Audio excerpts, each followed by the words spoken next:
Everyone, please confirm as always if you can hear me in the Townhall chat. Oh, okay. Are you guys ready? Please confirm in the Townhall chat if you can hear me all right.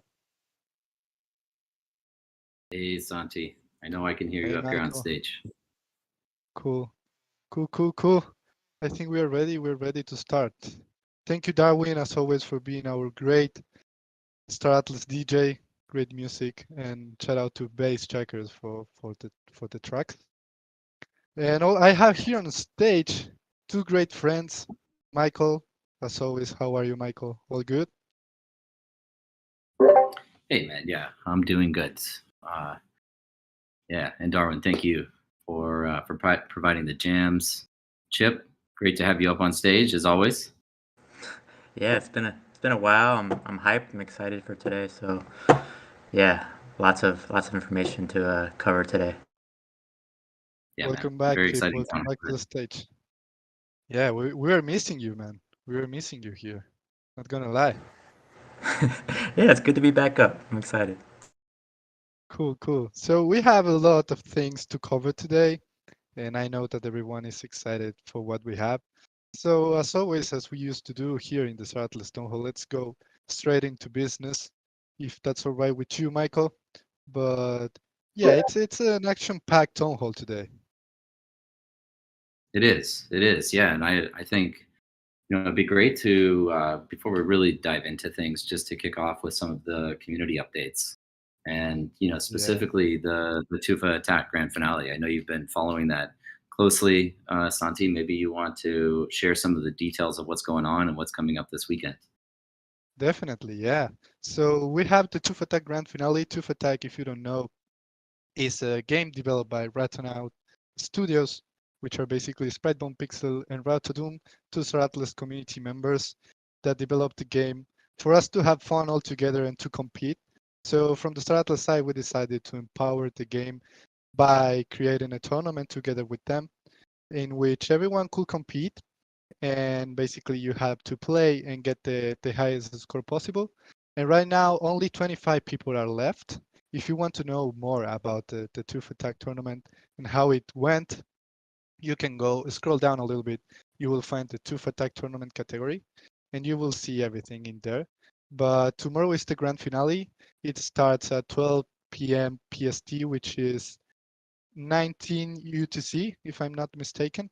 So we will be live streaming in the Star Atlas TV um, Twitch channel, which is also community created. So all the tournament and the game and everything is community driven. So big, huge shout out to the Star Atlas community. You guys are the ones who are basically taking everything to the next level. And I can wait until tomorrow where we have the two rounds of the grand finale. Basically, the top 25 will compete to get the highest score possible in only 1 hour. And after that, the two people with the highest score will compete one versus one for 1 hour. So yeah, it's going to be quite intense. Michael, are you going to watch it? I'm going to make every attempt to be there. What kind of scores are we expecting here? The crazy scores, man, crazy scores. We had at first we even thought they were cheating, man. Like it's insane the amount of effort and hours that our community is putting in to attack. Because basically we had people with over 200,000 points. We thought it was impossible, but after checking and checking, looks like our guys are just very talented. So yeah, it's going to be really intense because basically everybody the competitors will need to score as much points as possible before the hour runs out. So yeah, expect it to be super intense, Michael. We are going to have a lot of fun, in my opinion. I love it, So man. I just love, again, I say this, I think, all the time, but can't emphasize it enough. Just love to see the community creativity out there, and just the passion, enthusiasm that's coming from everyone to build these projects tangential to what our core vision is here at Star Atlas. So super cool. Love to see this tournament, but also looking forward to seeing what kind of creative ideas people come up with in the future as well. Yeah, definitely. We, from the Star Atlas side, we plan to empower everything that is community related. So if you are building something and you want help or you just want guidance or anything, just reach out. Reach out to us, reach out to me, Dominic, Diego, or anyone from our mod team, and we'll try to help you in any way we can. Because yeah, we are in this together, and we like to empower the as much as we can. So yeah, just never hesitate to reach out to us. That's the main thing. So now, Michael, we can speak a little bit about the sandbox competition that is closing on Sunday.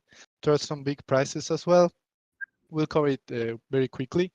But yeah, guys, you can win some huge prizes if you haven't submitted yet your entries. Make sure to do it. I saw a few ones that are really really cool.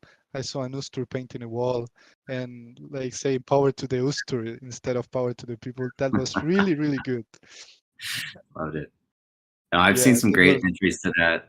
For anyone that's not fully aware, we're running a competition right now for asset creation in a Star Atlas asset creation inside Sandbox. Sandbox is a voxel-based metaverse concept.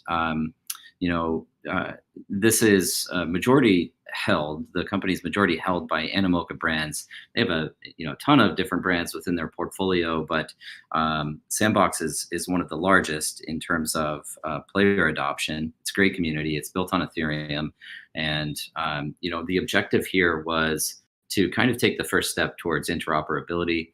Again, we do talk a lot about the challenges of interoperability, and that exists across multiple layers. The first is a cross-chain interoperability. How do you transfer assets from, say, Solana to Ethereum or to Avalanche or to Flow or to any of these other up-and-coming layer one protocols that people are interested in building on? So the first challenge is identifying the bridges and identifying the paths for those assets to move from one chain to the other. The extension of this, though, is also thinking through the conversion of assets, particularly the fidelity of assets. So, in Star Atlas, we're building in both Play Canvas now, which is the 3D in-browser version of the mini game, but we're also building primarily in Unreal Engine. And again, Sandbox is a voxel-based environment. So how you build out an asset or design and create an asset that will live in that environment is significantly different. And I think this is one of the biggest challenges, actually, because you have to understand that the economic incentives also have to exist for somebody to want to create a new asset or transport an asset from one of these environments to the next. And so what we wanted to focus on this was kind of the community aspect of interoperability, creating an embassy of sorts, or creating a exposure to the Star Atlas community inside the Sandbox community, which is only the first step, but a step in the right direction towards how we think the metaverse will exist in the future, which is seamless interoperability between all different types of environments. If you have a ship in Star Atlas and you'd like to fly into Sandbox, you should be able to do so, because each one of these concepts and the metaverse kind of exists around all of this, and we think of us as not necessarily our own isolated metaverse, but rather just a doorway into that experience, this digital realm that we all can exist and persist within. And so, very exciting. I mean, I'm kind of running on this, but the competition has some big prizes. We've seen a number of great entries. The prize pool is something like 50,000 sand tokens, which is the native token of Sandbox. And we're also giving away some $25,000 worth of Star Atlas ship NFTs based on the creations that people are submitting now. So I think the weekend, Sunday is the last day that you can submit your entry for an asset that you've created, and then that goes through a voting process, and winners will be determined, and those prizes will be distributed. definitely, yeah, definitely go and submit, guys, because it's worth it. Like you can pick some really, really, really big prizes. So yeah, we encourage everyone to share on Twitter because we are loving everything that we see. So now, Michael, moving forward, I think we can cover some general updates, especially with what happened this week with the whole market and everything that's going on. If that's okay with you, Michael, we can cover a little bit that. Of course. Yeah. I mean, I really hate to start this on more of a somber tone, but I do think it's important that we address this 800-pound gorilla in the room, and it's market volatility, and it's the collapse of protocols like Terra, right, or Luna and UST, this algorithmic stablecoin, and general volatility in the crypto markets. We saw massive sell-offs, really synonymously across all different projects, and it's not isolated to crypto either. We're seeing a lot of uncertainty economically in the global economy, and we're in the middle of wartime as well, and so there's just a lot of uncertainty out there. What I do hope is that everybody's taking care of themselves right now. A lot of money can be made in these markets. A lot of money can be lost in these markets. It happens very quickly. But I think what's most important is that you're taking care of your mental health, right? I mean, you're here, you're alive. Opportunities will continue to exist. So, I just hope it's not impacting anybody too significantly. And I would also just put a request out there for everyone, just to be kind, to people that are participating here. We're all at the forefront of a movement here operating in blockchain and crypto. And, there's a lot of challenges that are accompanied by the opportunities that are present. So just take care of one another, and take care of yourself also. Kind of along those lines, I know there were some questions. This came up in the foundation room. I just wanted to provide some assurances to everybody that, from a company standpoint, we're very well positioned to continue building what we're building at Star Atlas, despite this market volatility. We had a banner year last year in terms of revenue. We're well positioned on our runway to continue development and continue growing and continue building. We've taken a very conservative approach always to our treasury management and the assets that we're exposed to. And in fact, have no exposure to any type of risk on or volatile asset that exists in crypto outside of the Atlas that we've accepted for revenue. And we feel that it's very important for us to provide that support as being the kind of core utility driver of the Atlas token right now, accepting Atlas for ship sales, that we retain those tokens. And so I've mentioned this previously, maybe in some private channels, but we've never sold a single Atlas that came into us as a company in the form of revenue through those ship sales. But all of the stablecoin revenue that was generated was always held in a very safe, secure, and non-volatile fashion. So we're well positioned. We had no exposure to Luna or UST, as I mentioned, and we're in full build mode here. So just wanted to give everyone confidence that we're here to stay, and we're very excited about the future ahead. And we do have a very exciting town hall here today. Yeah, just to cover as well, like on the market volatility and everything, the Star Atlas community is here for you. If you need someone to talk to, or if you need just to hang out, we are here. We are here all day, all night. We are a family, so never hesitate to reach out to anyone if you're going through some hard times, because we are here for you. That's awesome, Santi. Yep. Yeah, and I mean, these things, these things impact people on the team as well. So, but yeah, please take care of yourselves, take care of one another, and know that tomorrow's another opportunity. Definitely, 100%. Some good news we have as well, Michael. We have good news as well. We do have a lot of good news today. And again, chips up. We do want to focus the majority of today's town hall on giving you some background and information about the way that Scream's going to operate, which is the next generation of our in-browser gaming.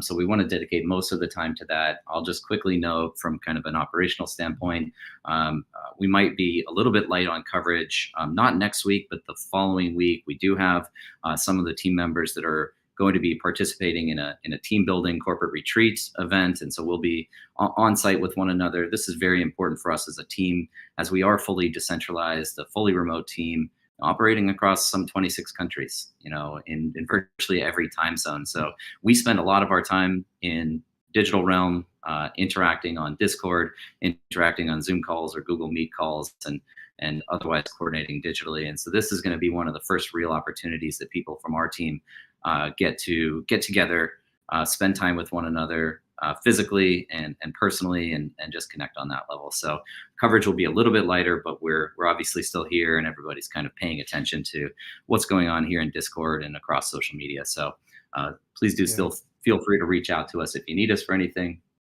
But we will be spending a little team time together. And then one other piece of big news is that our cinematic trailer just hit 1 million views on YouTube, which is huge.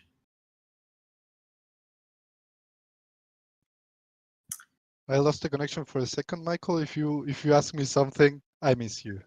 Like, I thought that was the case. It was that awkward silence, but no, I was just saying we also hit that that 1 million view mark on our cinematic trailer that we had rolled out last year in September.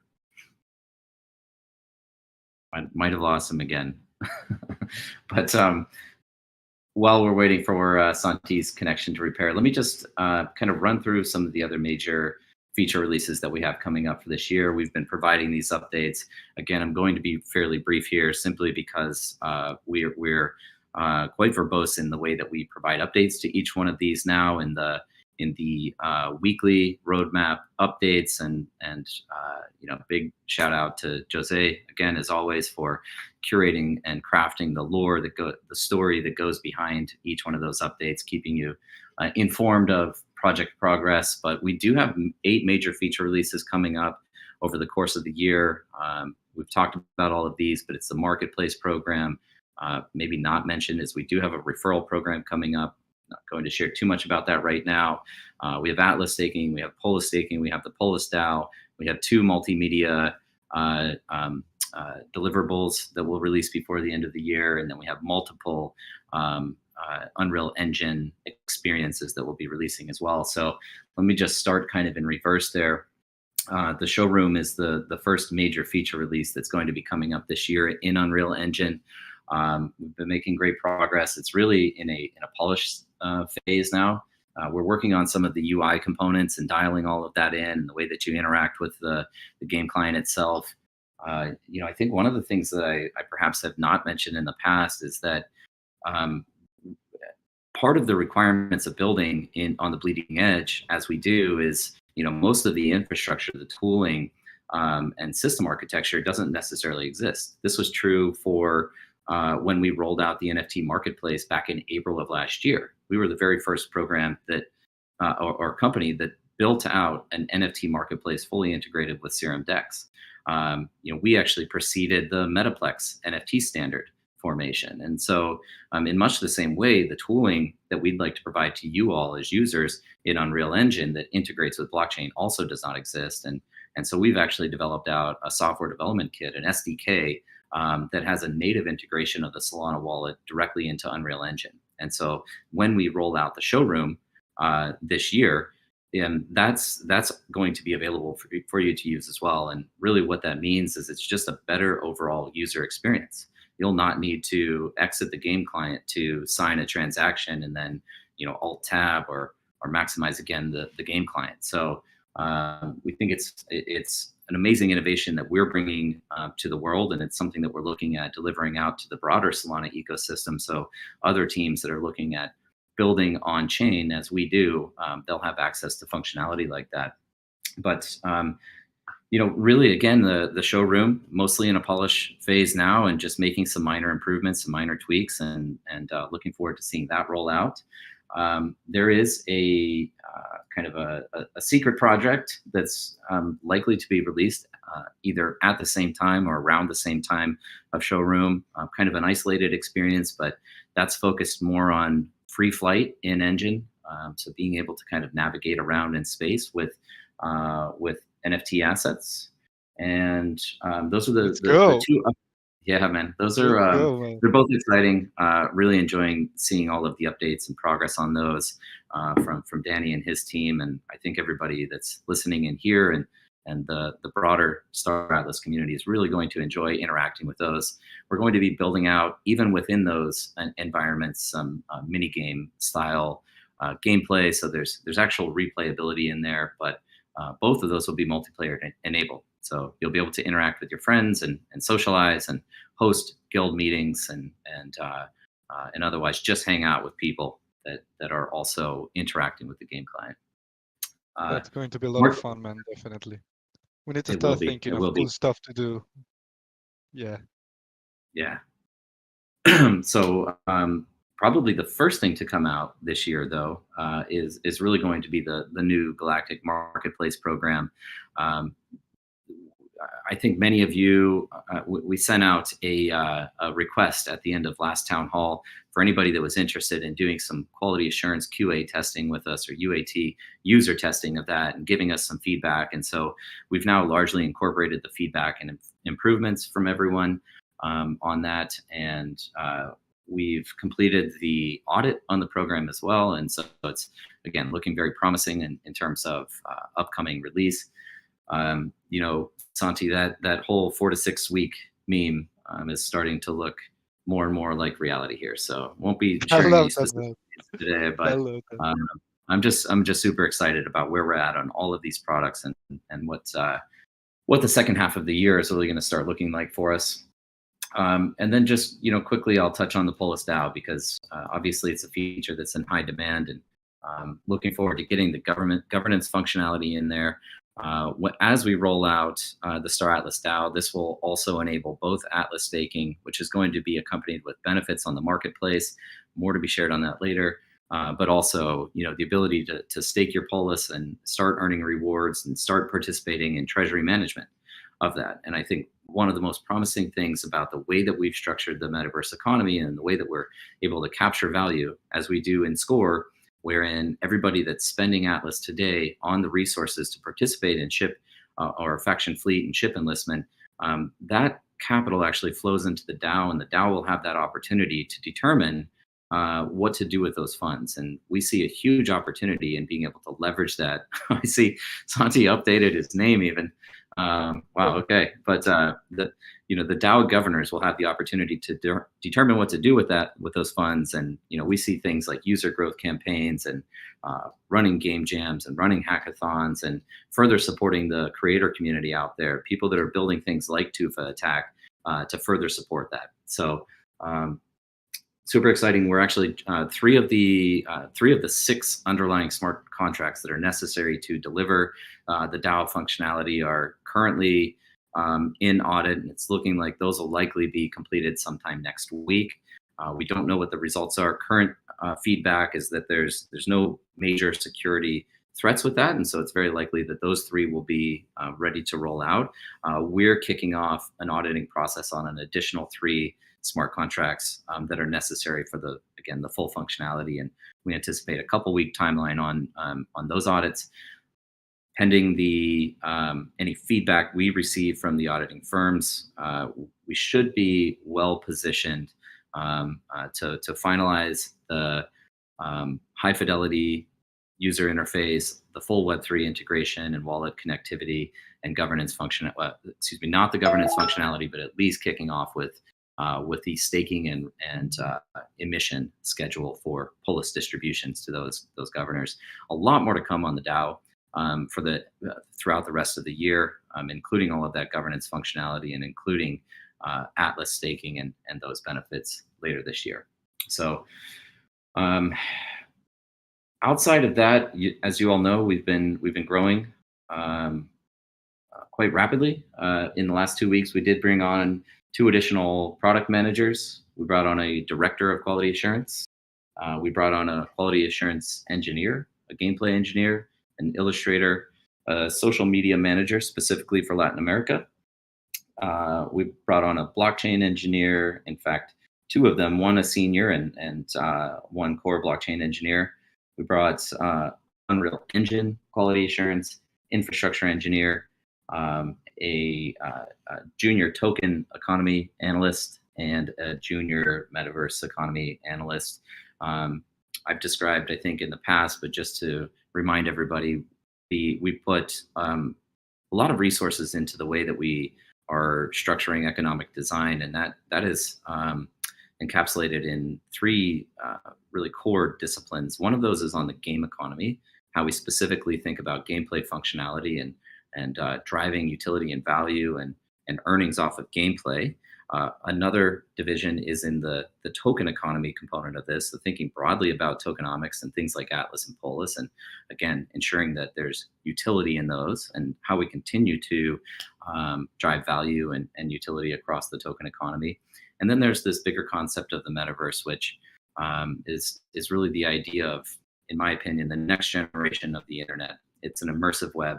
It's social, it's workplace, it's commerce, it's gaming, it's all of these things, all of these applications. And so, very broadly speaking, it's kind of like forming a nation state, a country that encapsulates the global population. And so, these are all kind of complex sub-disciplines, and then we also have to think about how do these various disciplines intersect with one another. So we're scaling up the economy department currently as well. So let me pause there, Santi. Yeah, you covered a lot. You covered a lot, and mainly Steven has been like everyone, but Steven has been crazy busy the past few months, man. Big shout out to Steven. Both Eric, who was joined us up here on stage last week, and Steven, they've been doing some phenomenal work. The two that I mentioned are actually two new hires, and again, focused specifically on metaverse economy and on token economy. But I've been on a number of calls with Eric, Steven, and Chip as we go through gameplay on Scream. And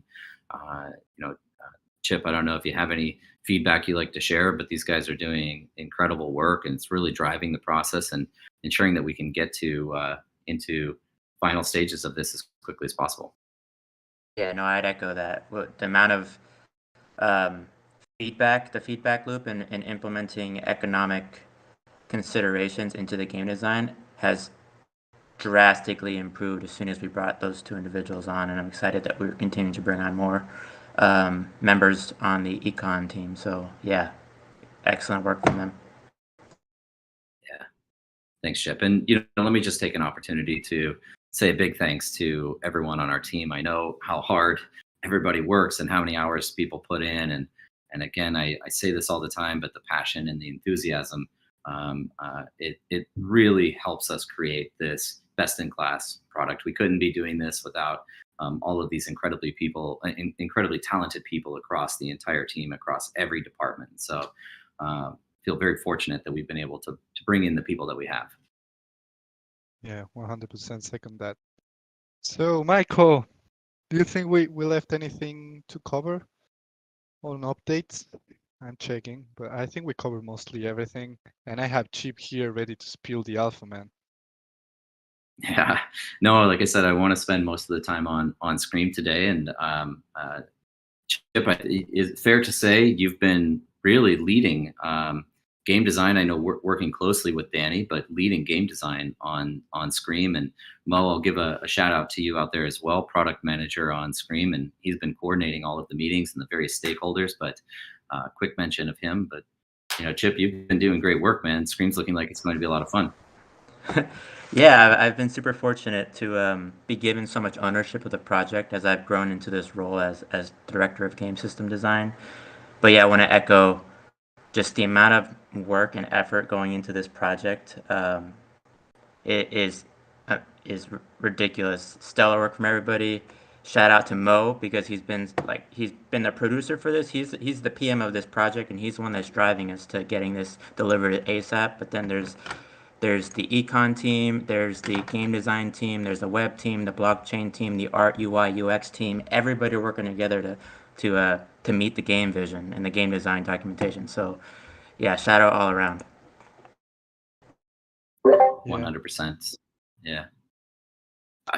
Just to preface, right before we jump in, I know, Chip, we've got some questions we'd love to ask you. I think a lot of these are coming direct from the community, so it's what the community wants to hear about Scream. There's some uncertainty out there about what this is actually all about. What I do kind of want to emphasize for the community is that we are building two distinct products as we continue to grow this company. The intention is, in the long term, is for us to be able to integrate the two, but in the meantime, we have to build on kind of parallel tracks. And in some ways, the feature set that's within Scream is going to differ than the feature set that's within Unreal Engine. The rationale for taking this approach early on was that we believe that we can build out the web-based experience at client much more quickly than we can build in Unreal Engine. I think many people that have been following us now for a while know that AAA game development takes years. And even with our iterative approach and modular approach, it's going to take us quite a long time to build out the highest quality content that will live in Unreal. Now, that doesn't diminish anything from what we're doing in browser. We're still bringing high quality and high fidelity gaming experience that will be fun. But what we can really do in the short term with the browser game is deliver on-chain mechanics. And I'm sure we'll discuss this a little bit as we go through the questions today. But the blockchain squad's building out 12 different smart contracts that users will interact with as part of this gaming experience. That enables us to actually battle test all of those all that on-chain logic, which ultimately can go live in Unreal Engine as well when the time is right. But it's also where the majority of the economic components will live in the short term. The Unreal experiences are mostly about experiencing that AAA gameplay and visualizing all of your assets in Engine. The browser will be the primary place where people will be able to engage and play to earn. Again, I'm extremely excited about the way that Scream is all coming together, and not only the gameplay but the economic incentives that are associated with that. And I really just wanted to outline that for people so everyone was well aware of the path that we're on and why we're building these unique products.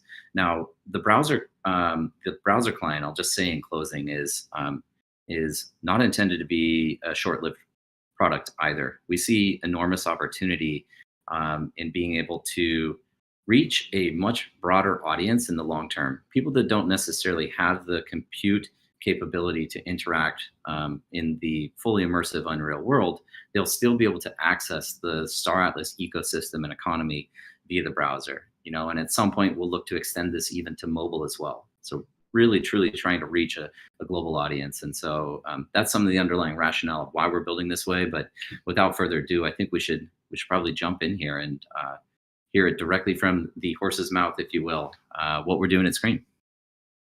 Thank you, man. Thanks for the great introduction. And yeah, man, we have here the one and only Chipto.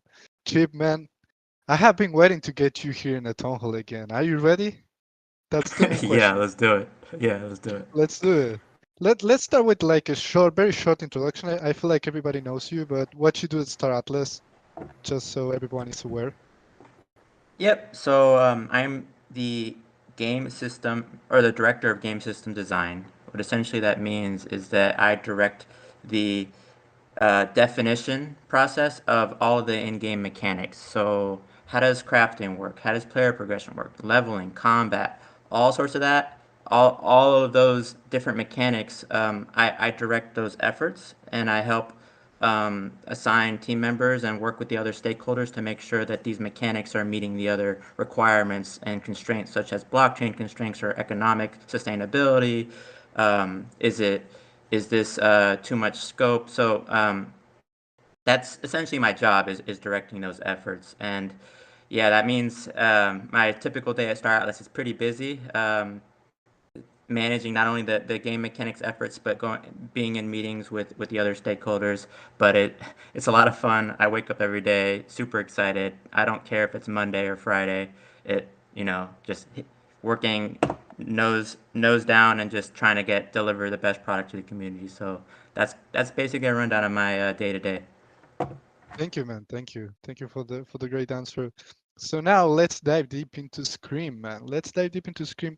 Let me start heavy on you, man. I will ask you 3 questions all in one, if that's okay. Because we want to know what is a Scream, like what is the context behind a Scream and why Star Atlas is doing a Scream? Of course, great question. A lot there. So Scream is the sequel to Score. I know we're using project terminology there. Score is the faction fleet currently in browser where players are able to earn rewards for keeping their fleet stocked up with what we call R4. And now Scream is the next iteration of browser-based on-chain gaming, where on-chain gaming means that all of our game logic is hosted on the blockchain. And what that allows us to do is keep it composable and extensible. That way, it's completely transparent where all of the game state is and where all the assets are in the game is completely transparent, but also community members and other entities can build on top of our game, and that's actually a very, very powerful concept. So let's dive into exactly what Scream is. Let's go, In man. the Let's go. past, in the past, Scream was the acronym stood for Ship Configuration, Resource Extraction, and Mining. I think it's, and however, since we first came up with that acronym, we've iterated on the game design, and it's no longer 100% appropriate. However, we didn't want to change the the name of the project yet again, because the community, at least the ones who've been with us for a while, recall when we first had More, and then we had um, that we had Cream, and then we have Scream. So it was like last thing we wanted to do was change the name again. However, the good news is Scream uh, can still fit what we're doing, and so I would say it's more appropriate to say it's ship combat, resource extraction, and manufacturing. Now, Cool. so yeah, let that sink in for a second. But yeah, I'll stop there, and maybe we can go on to the next questions. Yeah. Let's go to the next questions. I think this one is quite important, mainly because yeah, everybody wants to know like what is the main objective of the player in Scream? Like what will we be doing on a day-to-day basis? And also if you can Okay. compare to other games that are already existing, that would be cool. Yeah. So let's start out with the context. In Score, er, the players had to they have to choose their faction first and foremost. And as such, when you're in a faction, what players were doing or are currently doing still is they're dedicating their ships to their faction so the faction can establish the security zones. And the security zones are the zones in our map that the factions kind of have most control of, and they have security. They have militaristic forces that keep it safe and keep the resources, logistics, um, uh, from being at risk of combat. So what the players are doing is they're dedicating their ships to securing those zones, and those zones are technically a collection of star systems in an area in the galactic map.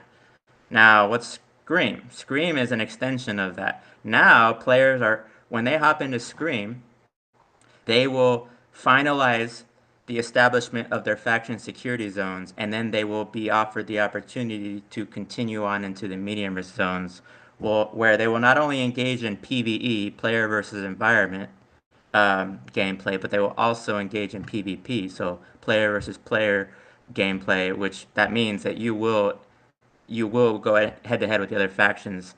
And what are they doing in the medium risk zone? You'd ask. So what the objective of Scream is for players to establish control of each of the star systems on the map by building a star base.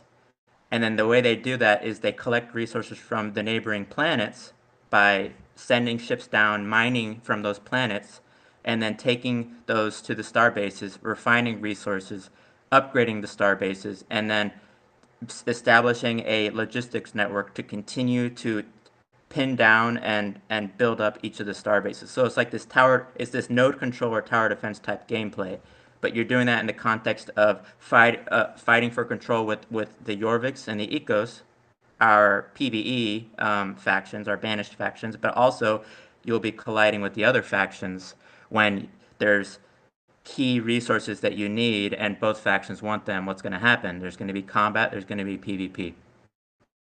Cool. Definitely really cool. Some people here in the Townhall chat are comparing it to Stellaris colonization style. Is it comparable? Yes, I would say one of the most one of the largest sources of inspiration is Stellaris. We do have our own unique gameplay elements that Stellaris doesn't have, but if you're trying to visualize what this game might look like, I would start thinking about Stellaris on how your fleets move around and how they can warp to star systems and build up starbase nodes. Cool. So you said that there is like there's going to be PvP. So does that mean that we will be able to play with my friends and Dax? And Will this be will it be Yes. really important to coordinate it correctly? Like to have Yes. good So coordination? because yes, exactly. So because everybody is going to be playing on the same map, um, there's going to be a lot of coordination and strategy involved with where you attack, when you attack, and who you attack with. So I would imagine that the DACs that are able to coordinate the best and pinpoint strategic areas for conflict and then coordinate their forces to attack at the same time, that'll be a very good they will be rewarded, and that would be a very good tactic. But also, say you're just playing with yourself or your friends, if if you exist in the same location, both of you can enter into a battle together to take out an enemy. So that'll be extremely fun. Yeah, definitely. There are going to be a lot of battles, I imagine, in Scream. Yes, yes. The good news is if you don't like PvP, you don't like Risk, and I haven't talked about Risk yet. If you don't like that, you can play a lot of the core gameplay in the security zone. However, if you go into the medium risk zone, there is Risk now, but there's also well, there's more combat, but there's also more lucrative resources. However, you always have the option of falling back to the security zone and engaging in gameplay there. Cool. Yeah, you opened the stage to my next question, and it's related to the risk zones actually. So risk zones are going to be involved in Scream, but do we Yes. have like high risk or not? No. So one of the biggest questions I imagine on people's minds: can ships get destroyed in Scream? And the answer right now is no, because we're not implementing the high risk zone yet. That doesn't mean we won't get there. That just means for this first version, we're sticking to the medium risk zones. Um, but what that does mean is, as the name implies, there's medium risks. So if you get destroyed, all of the R4 and everything in your cargo does not come with you. That gets burned and dropped. So you lose that. That's part of the medium risk. However, your ship will respawn back at a starbase. You will be able to repair it with toolkits and then get back into the action. Cool, cool, cool. Yeah, and about resources, you just spoke about resources. How are the Yes. resources going to work, man? Are they going So to be like the same than score? Are they going to be different? no, so now there are currently over 20 resources in the game, and those will be emitted at different planets. There's currently 7 planet types that will have a mixture of different resources and a mixture of different locations they can exist at star bases. So players will have to find the right planet types for the resources they want, and then what they do is they take those resources to the starbase and they will use those in crafting recipes to the create R4, create products that they need to upgrade the star bases. So there will be a crafting system that players can engage in at the star bases. Cool. That's really cool, man. That's really cool. So Yeah, for playing a Scream, I only need like my Phantom Wallet, some Solana, and a ship.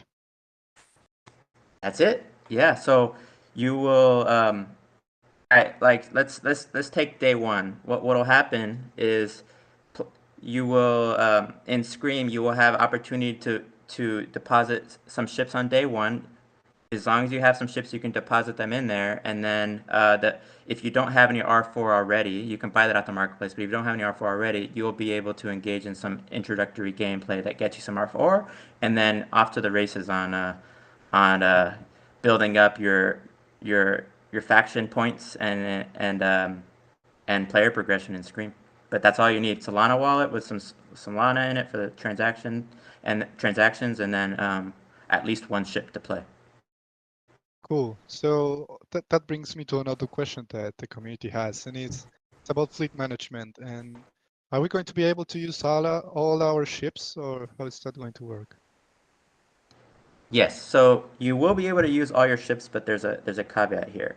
In order to ensure that the game is balanced from inception, players will have a limited amount of ship slots they can deposit into, and and the way that'll work is that they will start out with a given number of slots, and then they will be able to upgrade those with Atlas up to support whatever size ship they currently have, and then um, as they play the game, they will earn points in the game that allow them to purchase with those points more ship slots, and then they will be able to get their entire fleet into the game. There's no current upper limit cap on the amount of ships you can get into the game.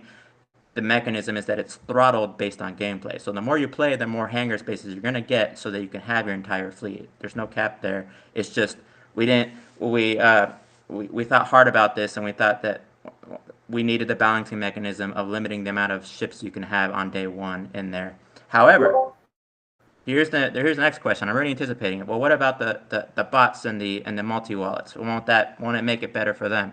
Well, what it'll be is your own account, your account will progress, and it'll get more powerful, or it'll be able to accumulate more points faster.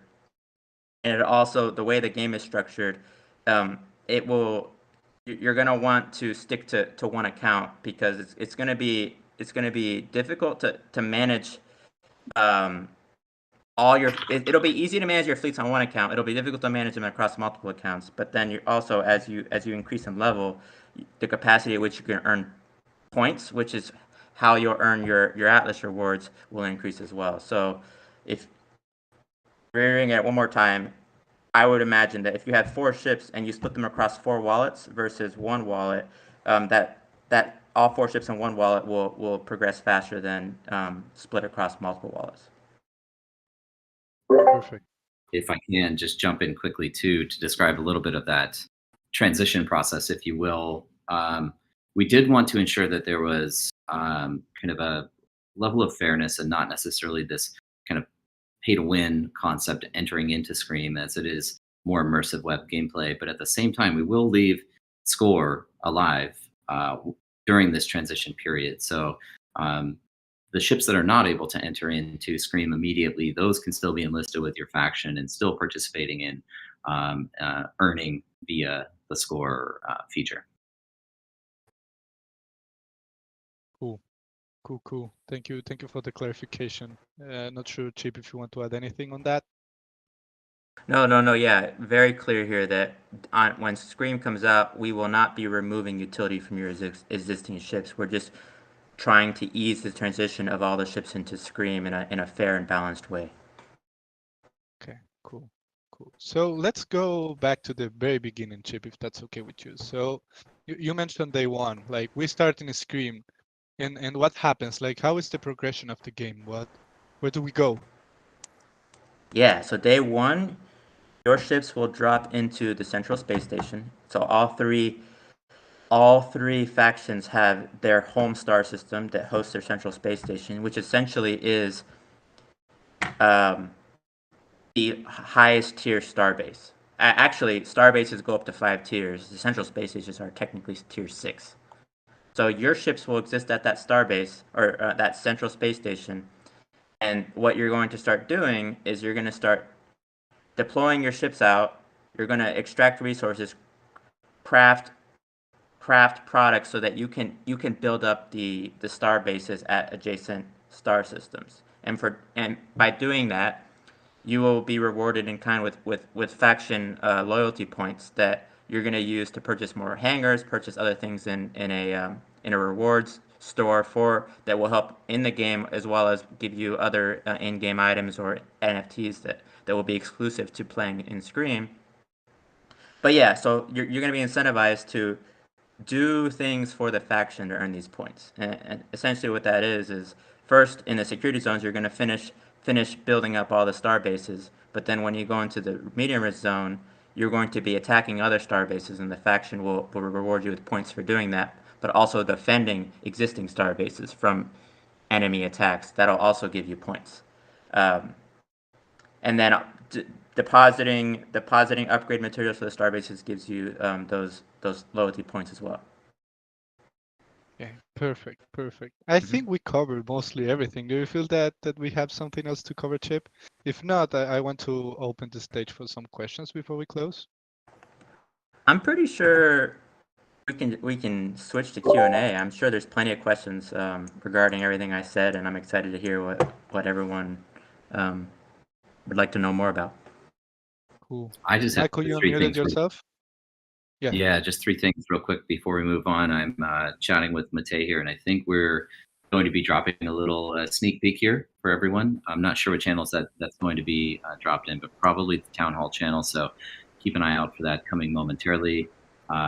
Just quick caveat: this is all still kind of early with some placeholder art, working on things like scaling and probably some UI changes coming as well. I'll actually be dropping this momentarily, but while I do that, Chip, I just wanted you to speak maybe to two things. One, we've gotten a lot of questions about single player versus multiplayer, so you can speak to the multiplayer nature of Scream. And two, what I think is really cool, I kind of geek out on the economy, but we're going to be able to activate the player economy with R4. So maybe you can speak to both of those things, and I'm going to drop this image in the Townhall channel. Let's go.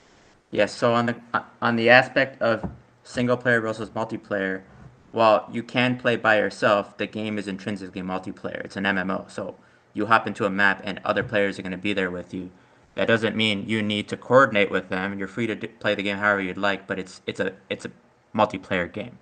Now, on the aspect of R4, everyone's aware currently that Star Atlas sells the R4 to players in Score to support the Score consumption requirements. However, when Scream comes out, there will be a transition period where we now go to a purely player-based economy where all the R4 that is in circulation will eventually be all player crafted, and as such, there will be possibility to make a profit just by becoming an R4 crafter or an R4 merchant. So that's very interesting. Where there's multiple ways you can play this game. You can do combat. You can do merching. You can do crafting, resource extraction, just to name a few. So yeah, that's very exciting as well. Michael just dropped the alpha in the Townhall chat, guys. If you want to check it, go to Townhall chat, and I just pinned the message. So go to Townhall chat, go to pin messages, and you will find the Scream sneak peek, which I think it's really cool. So thank you, Michael, for that, and thank you, Matei. Big shout out to Matei. And also, I don't want to forget to mention this. A huge shout out to Jose, because he has been working really hard on the Atlas Star, and we will find everything that we talk here about Scream and everything. You will be able to find most of the information in the Atlas Star that is dropping as well today. And Jose has been writing, I think, like a million words per day for this whole past week. So big shout out to Jose as well, and to the whole Star Atlas team, but Jose deserves it. So I want to open the stage for some questions. If you have questions about Scream, please feel free to raise your hand, and we will start letting people in for some questions. I just invited Riddick. Hello, Riddick. Welcome to the stage. Hey guys, how you doing? Doing good, man. And you? Oh, we lost him. Too bad. Well, hopefully he raises his hand again. No, I think that was his question. He just wanted to know how we were doing. Okay, we're doing good. Yeah, doing well. Yeah, doing really well. Okay, Riddick, you're back. How are you doing, my friend? Again, are you good? That was the wrong button. Sausage fingers. Whoops. Go ahead. So a few questions. That looks pretty awesome. I'm not gonna lie. That was a pretty cool little alpha drop you just dropped in there, Michael. That looks really cool. It looks interesting. A lot different than Stellaris, in my opinion. Like, I think your guys' layout for the UI, I like it a lot more. It's a little more user friendly. So that's pretty cool. But yeah, my main questions. Oh, what's that? Just gonna say, I think one of the things that really distinguishes us in this like sci-fi genre is just the aesthetic too. Bringing a little more light to the universe instead of the cold, dark steel and metal that's conventional. So I know Danny's working on a light mode and dark mode, so the optionality will exist. But all credit to the team. I just got to be the guy that kind of shared the image. Yeah, amazing work, guys. I'll just cut to the questions because I'm sure a lot of people have them. First question: with classes of ships in Scream, is there going to be like a very different diversification when it comes to, like, say, you're running a fleet and you have it comprised of mostly bombers, or if you have it mostly comprised of fighters, will it be a very different dynamic? Like, say, if you're using your fighter squadron to do attacks or defense, and then using your bomber squadron, would you be trying to attack a hostile planet? Could you, maybe one of you guys, probably Chip, pipe up about what that might look like? Yeah, we're in Scream. We're ensuring that each of the ship roles have a unique advantage. So I'm not going to go through all of them right now, but say you brought up bombers, so I'll talk about that one. So the current design states that bombers will have an advantage on hitting directly the star bases and the planets, um, and then the fighters obviously are best suited for dogfighting or ship to ship combat. So there's it. So to answer your question in a different way too, depending on how your fleet is composed, will give your fleet different material advantages in conducting all of the in-game gameplay loops. Awesome, thanks for the answer. So in your perspective, it would be smarter to have a very diversified fleet to be able to run multiple squadrons in a safe manner, if you're trying to kind of be efficient strategically. I personally wouldn't advocate for any fleet composition to a player. I would actually advocate that you get the ships that they feel like they want to do that role. So if I want to do a lot of fighting, I should probably get the fighters, the bounty hunters, the bombers. If I want to do a lot of freighting and moving resources from planets and more like merchanting type things, obviously the freighters. So that's what I would recommend players focus on. Interesting. Thanks for Yep. touching on that. Okay.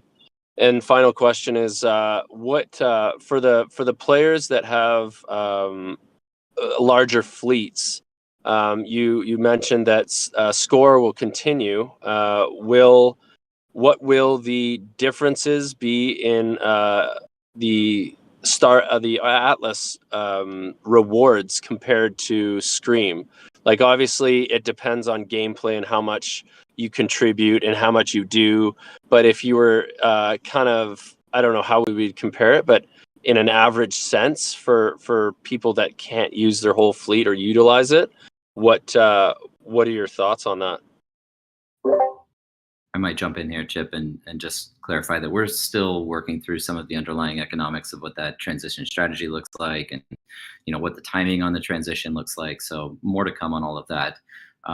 There will be kind of split emissions. It's going to be shared between Score and Scream, although we do have an upper limit still that we've not hit on emission capacity. We wanted to, I think I've alluded to this in the past, but we're staying within the inflation limits or emission limits that were specified in the economic paper.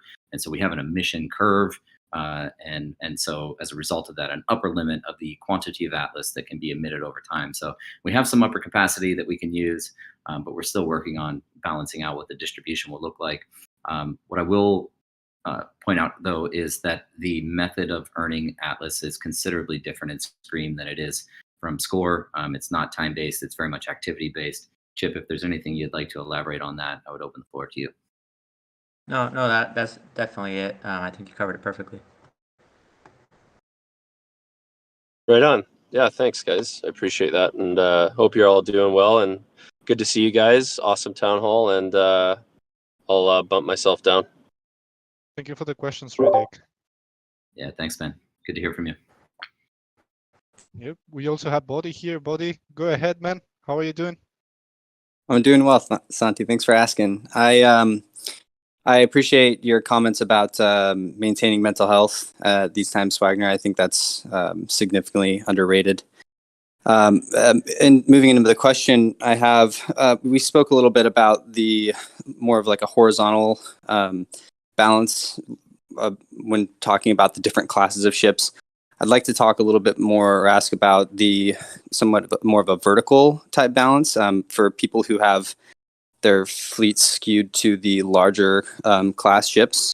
So just to give you an idea where I'm coming from, or somebody with just a single commander would be in the exact same boat, but I've got around like 75% commander, 20% capital, and then pretty much the rest is in large, and I don't have any small ships. So if you could give some, speak to that, maybe give some not financial advice on, what we could expect as far as being able to deploy those fleets that are very much skewed to the upside, that would be most helpful. Yeah, so as soon as you horizontally expand your capacity for another ship via a hangar space, currently the only limit to getting those larger ships in is ensuring that you upgrade that hangar to support the commander size ship, and that's only Atlas. We now there we currently don't have in the design a cooldown on that. So if you can upgrade all the way up to hangar, like you have the Atlas funding that you're willing to commit to purchasing the upgrades, then you can go from extra small hangar to commander and instantly. Now, if we evaluate that that's problematic and there needs to be a cooldown, we might implement that. But right now, there's no limitation. You just have to ensure that you play enough so that you can purchase that next hangar space. So the hangar space purchases isn't done by Atlas. It's done some other way, like in-game EXP or something like that. And then yeah, the loyalty points is how you purchase another hangar space. Okay. And then is there any way that you could give us some sort of rough idea about the Atlas cost for something like that, just so I can plan ahead? Because the way I'm looking at it right now, I just won't have any ships that will be able to go in unless I pick up some smaller ships. Depending on what that Atlas cost is, I feel like I should prepare. Just going to jump in again and say that's one of those areas of economic analysis not quite refined yet. So we're going to ensure that it's a reasonable cost to be able to get those upgrades in while maintaining some balance with new assets flowing into screen. So can't give you any definitive answer on that one right at the moment. Okay, and then just one last question. Oh, so go ahead. Oh, I will say currently that is only a one-time cost, so I wouldn't expect a recurring cost to continue to keep that hangar space. It's a one-time Atlas cost to upgrade it, and then that hangar space tier persists. Maybe just point out also that the key mechanism that is kind of the gatekeeping mechanism or bottleneck, if you will, is the requirement to actually be playing and earning those LP. Chip's just dropping all kinds of alpha today, but earning those LP. And so that's kind of the core requirement. We'll figure out what the Atlas burn is to get the upgrades. And then my only last question is just how convenient it will be as you start upgrading vertically to the larger hangars. Will it just be as simple as swapping out your small ship for a medium ship? Like, that's very convenient, right? There's no other sort of limitations there other than upgrading the fleet and maybe possibly a cooldown. Are you saying, wait, I kind of missed the question, how to swap out the ships? So I'm just wondering, like, for example, if I have enough Atlas to instantly get myself up to a large ship, and then I save up and upgrade the commander. It's just as once you upgrade the to the next size hangar, it's just as you can just swap it out easily. There's no other sort of limitation to be expected, other than possibly a timer. Yeah, and well, you need to get the ship back to the central space station to withdraw it from the game, and then you can. So the only time associated with traveling back to get out of the game, but then no other limitation to swap in a new ship. Okay, interesting. So the hangar space is at the central space station then. That's cool. Well, not all of them. So you'll have your ships can exist docked at different star bases. However, in order to get your ship back out of the game so that it can be traded from your wallet on the marketplace and things like that, it needs to go through the central space station to do so. Interesting. Thanks for sharing. Yep. If I can jump in between questions, one thing that we didn't cover, Chip, that I think is relevant is kind of a refactoring of the way that R4 works. R4 being the 4 different resources that you all currently manage in SCORE. Those are being more closely mapped and more representative of the actual ship specification. So, food consumption corresponding with the number of crew members that you have, and ammunition supply being tied to the type of ship. Again, Chip, anything you want to add to that? I think it's a significant improvement. Yeah, so what we did was in SCORE, uh, the ship performance was mostly a function of VWAP and a little bit of the role it was in.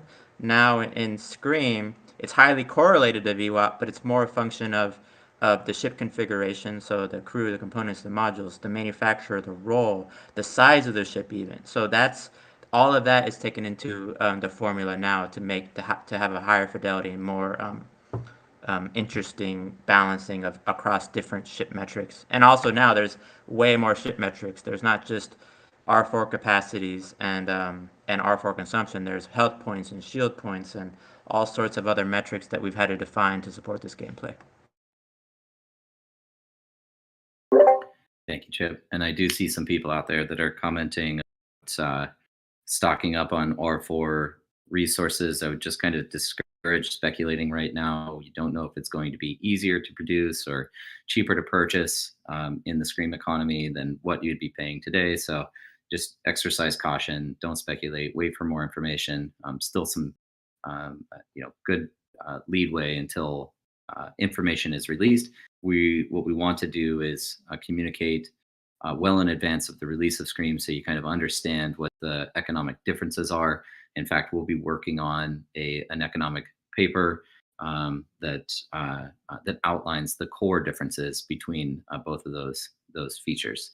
So would again discourage speculation at this point. And also just want to mention, because I am reading through comments here, people are asking about badges on SCORE. And I know we've kind of teased some information on that. I'll just officially say right now, there is going to be a reward of sorts, a benefit that's going to carry through to Scream. So, to the extent that your ships are currently enlisted in Faction Fleet and you have those badges, there's going to be a little bonus for you. And also that bonus is going to be applied to rebirth posters. Again, don't go out and speculate on these posters just because we're sharing that information. You don't necessarily know what those are, but we wanted to reward the people that are, those original holders of rebirth posters. This is kind of the annual anniversary of sorts reward for rebirth for this year. Cool. That's some good info. Another thing I'd say, and it's a little bit, standard, but I think we haven't said it on this town hall, is that all of the things that we've communicated about Scream are subject to change as we finish prototyping and playtesting. Now, we're coming on here because we feel confident in the design we're expressing here. Like, a lot of this is pretty firm, but that doesn't mean that we can't reveal something, a mechanic that needs to be changed when as we're finishing the prototyping and playtesting this. So I just wanted to reiterate that in case I understand a lot of people are going to speculate on this information, and I just want to say that it can change. So yeah, I'll stop there. It's a great disclaimer. Dan's loving you right now, Chip. So legal department says thank you. Yeah. All right, guys, we are over 10 minutes from the hour, so not sure how we are looking with time. We have a lot of questions, but not sure, guys. Please let me know if you like. I see that you have a pretty packed schedule, guys, so I think we can move to the Twitter Spaces if that's okay with you guys. Let me know. Yep, I'll be heading over there. Perfect. Okay, so let me find the link to the Twitter Spaces and drop it here so everyone starts joining. Ash just share it with me. So as always, big, huge shout out to Ash for hosting the Townhall after parties. We'll all be there. Right now, we are moving. Right now, I'm posting the tweet on Townhall chat. So click on the link and go to the Twitter Spaces because this Townhall is ending right now. And yeah, guys, this was Townhall number 30, I think. And we wanted to give it an OG vibe, like a Townhall from last year, where we are full of alpha with Chip on here on stage, and we just go crazy with questions and everything. So yeah, thank you guys for coming. Thank you, Chip. Thank you, Michael, as always. Any closing thoughts? Please go ahead. No, didn't get a chance to say thank you to Bodhi before he jumped off. So Bodhi, appreciate the questions, and also, yeah, man, taking care of your mental health is super important, especially in volatile times like this. So very appreciative of the community out there. Thank you all for listening in on the town hall. Looking forward to doing it again in a couple of weeks and giving you some more updates. And again, very exciting second half of the year. And also big thank you to everyone on the Star Atlas team building this vision with us. But yeah, very much appreciated. Yeah, nothing to add on that. And yeah, guys, this was the Star Atlas Townhall. Thank you very much for coming as always. Hope you enjoyed it. We are moving to Twitter Spaces. You can find the link. I will be reposting right now on Townhall chat, so you can go click and we will be in there shortly. So thank you guys for coming. Again, hope you enjoyed it, and power to the people. Stick it to the man. See you guys. Bye-bye. Bye. See you in Twitter Spaces.